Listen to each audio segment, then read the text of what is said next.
വന്നേക്കണത്. അപ്പോൾ അതുകൊണ്ടാണ് CPM യഥാർത്ഥത്തിൽ ഇത്തരത്തിലുള്ള പ്രകോപനപരമായിട്ടുള്ള ഒരു അല്ലെങ്കിൽ അത്തരത്തിലുള്ളൊരു ജാഥയും ഒരു വിശദീകരണ യോഗവും ഒക്കെ അവിടെ നടത്തിയത്.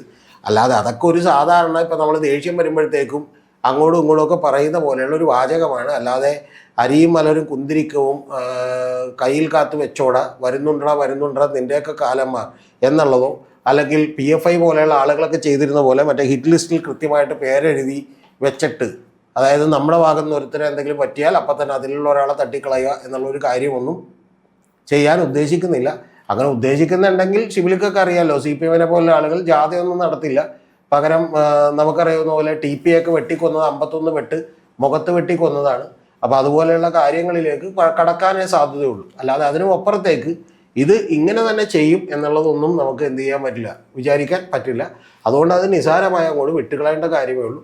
ഇത് മീഡിയ 1ൻ്റെ വലിയ തോതിലുള്ള പ്രചരണമാണ് ഈ